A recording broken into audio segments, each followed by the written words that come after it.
ভাইয়া আমাকে দুটো রুটি আর দুটো কলা দিন।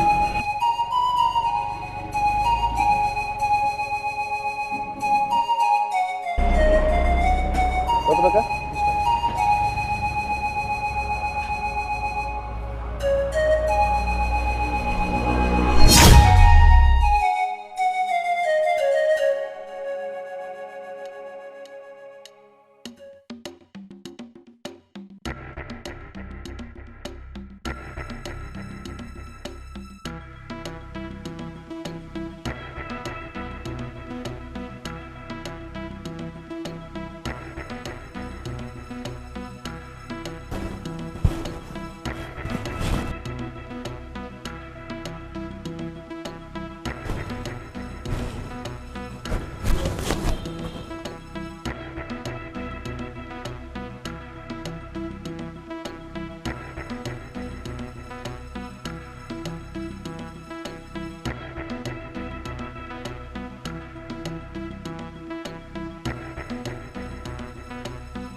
ভাল লাগে না, কখন গিয়েছে একটু খাবার আনতে, এতক্ষণেও আসার নাম নেই।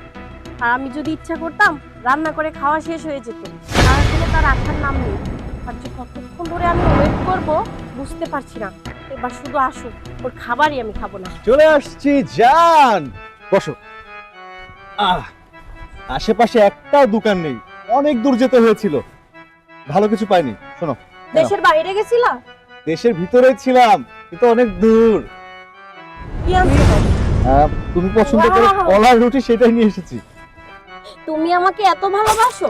হেই, তুমি এগুলো আবার কি করবে? তুমি কি খাবে নাকি? আমি সব খাবো। তোমার জন্য নিয়ে এসেছি, খেয়ে বিদায় নিয়ে চলে যাও। মানে হচ্ছে মানে এখান থেকে এই পার্কে কতক্ষণ বসে থাকবো, এখান থেকে বিদায় নিব। আচ্ছা, তো ঠিকই বলেছো। তুমি আমাকে এত ভালোবাসো, এটা কলা রুটি না দেখলে আমি বুঝতেই পারতাম না। আপামনি এটা খায় না রে, বিষ আছে বিষ। আরে পাগল, কোথা থেকে এসে আমার খাবারটা নষ্ট করে দিল? আমার কত ক্ষুধা লাগছে। এই কার বাচ্চা কোথায়? কি বললি? এটার মধ্যে বিষ আছে? আমি দোকান থেকে কিনে নিয়ে এসেছি কলা রুটি, আমার গার্লফ্রেন্ড খাবে। আমি দেখেছি আপনি খাবার বিষ মিশাইছেন। কত বড় সাহস! এখনো দাঁড়ায় দাঁড়ায় তুই বলতেছিস এর মধ্যে বিষ আছে? এই বিশ্বাস করো, ও একটা পাগল। পাগল না হলে আমার কথা বলে? এই মাত্র কিন্তু আমি দোকান থেকে কিনে নিয়ে এসেছি, আর বলতে বিষ আছে। এই তুই দেখছিস বিষ আছে? হ্যাঁ, আমার আর আমার ভালোবাসার মানুষের মধ্যে ফাটল ধরাতে চাচ্ছিস, তাই না? দাঁড়াও মুন্না, আমি একটা কথা বুঝতে পারছি না যে ও একজন সামান্য টুকাই, ওর তোমার সাথে এমন কি শত্রুতা থাকতে পারে যে তোমার নামেও মিথ্যা কথা বলবে? আমার মনে হচ্ছে এর মধ্যে কোনো রহস্য লুকিয়ে আছে, কোনো আর রহস্য? আমাকে জানতেই হবে সেটা। কোনো রহস্য নেই। কি জানবা তুমি আবল তাবল কথা বলতেছো? কেমনে কি? দাঁড়ান, আমি বলছি। আপনি এই যে দেখেন ভিডিও। মুন্না,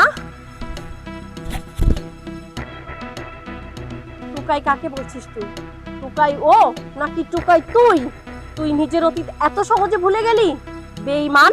ও যদি টুকাইও হয়, তোর মতো জানোয়ার না, তোর মতো নিকৃষ্ট না, যে নিজের অতীত ভুলে গিয়ে নিজে একজন টুকাই হয়ে অন্য আরেকজনকে টুকাই বলে। তুই তোর অতীত এত সহজে কি করে ভুলে গেলি রে? তোকে আমি কি দেইনি?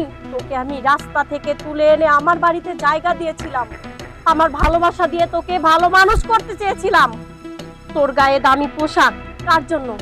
আমার জন্য। তুই আজকে রাস্তায় রাস্তায় ভিক্ষা করতি, টুকাইগিরি করতি, সেখান থেকে তুলে এনে তোকে আমি পড়াশোনা করিয়েছি, ভালো চাকরি দিয়েছি, ভালো জায়গায় থাকতে দিয়েছি। তুই যখন যা চেয়েছিস আমি তাই দিয়েছি। আমার বাবা বলেছিল ছোট লোকরা কখনো ভালোবাসার মর্ম বুঝে না, তুইও কখনো বুঝবি না, তুই লোভী। না, আমি সেটা বিশ্বাস করিনি। আমি ভেবেছিলাম গরিব যারা যারা অসহায় তারাই সত্যিকারের ভালোবাসতে জানে, কিন্তু না, তুই আমার ধারণাটা মিথ্যে প্রমাণ করলি। আমার বাবা যেটা বলেছিল ওটাই সত্যি ছিল। তুই আমাকে ভালোবাসিসনি, তোর দরকার ছিল টাকা, তুই টাকাকে ভালোবেসেছিস। তাই তোর মতো ছেলের সাথে আর এক সেকেন্ডও না। আরে তোর জায়গা ওই রাস্তাতেই মানায়, ছোট লোকদের জায়গা পাঁচতলায় হতে পারে না, গাছতলাই মানায়। যা, আমার চোখের সামনে থেকে চলে যা, আর জীবনে যেন তোর ওই মুখটা আমার সামনে না পড়ে। হারাই রেছেন কে জান? ছোট লোক ভাই, আমি আপনাকে কি বলে ধন্যবাদ দেব আমি জানি না, আর আমি আপনাকে ধন্যবাদ দিয়ে ছোটও করতে চাই না। আজকে আপনি যে কাজটা করেছেন, আমার বড় ভাই থাকলে হয়তো একই কাজ করতো। আপনি কি করেন? টোকান না? আপনার আর বোতল টুকাতে হবে না, আমার বাড়িতে আমি আপনাকে নিয়ে যাব।